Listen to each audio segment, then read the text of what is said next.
iPhone a Flickr. Meranie, na ktoré ste sa viacerí z vás pýtali, na ktoré ste čakali a dnes ho tu máme. Takže poďte sa pozrieť, aký je Flickr v bežnej obrazovke na iPhone a prečo by ste nemali znižovať jas, takisto povedzme aj na Twilight a na iných aplikáciách, ako sme si to ukazovali, že ako to veľmi ovplyvní Flickr, teda podprahové blikanie, ktoré vaša centrálna nervová sústava môže vyhodnotiť ako nesprávne. Takže poďte sa na to pozrieť. Že ako vidíte, máme tu iPhone ako predtým, máme na schvál, čiže jazd nastavený naplno. Teraz máme len základný žltý filter, ale to nejako neovplyvní. No a zmieriame si Flickr v priamom prenose, čo teraz vidíte. Žiadny Flickr, to sme merali len vonku.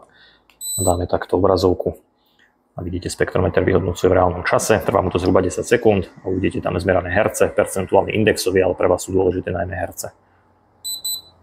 Takže vidíte, bežná obrazovka 60 Hz, je to kvôli grafickej karte, ktorú má v sebe v podstate každé zariadenie, notebook, mobil, pretože 60 krát za sekundu sa refreshne. Asi teda znížime jas, ako sme si vraveli, dáme povedzme úplne skoro dole, aby sme trošku aj videli na displeji. Tak to otočíme, nech sa nám dobre meria. Tak, spektrometer zaznamenáva 10 sekúnd.